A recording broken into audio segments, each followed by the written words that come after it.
ইতালির সিসিলিতে আবারও জেগে উঠেছে ইউরোপের সবচেয়ে বিশাল ও সক্রিয় আগ্নেয়গিরি মাউন্ট এটনা।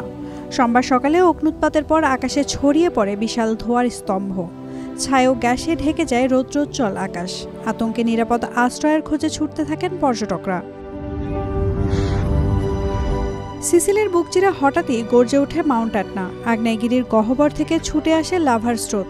আকাশে ওঠে ছায়ার স্তম্ভ, ছুঁয়ে ফেলে ৬৪০০ মিটার উচ্চতা। স্থানীয় সময় সকাল ১১:৩০ শুরু হয় অগ্ন্যুৎপাত। ধোঁয়ার চাদরে ঢেকে যায় পুরো এলাকা।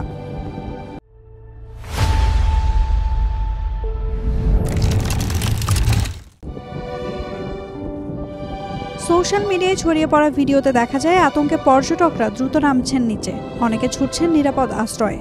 গাইডদের দ্রুত পদক্ষেপে রক্ষা পান অনেকেই। National institute of geophysics and volcanology জানিয়েছে অগ্ন্যুৎপাত বর্তমানে থেমে গেছে। লাভা অনেকটাই ঠান্ডা হলেও চূড়ার আশেপাশে কিছু ছোট বিস্ফোরণ রেকর্ড করা হয়েছে।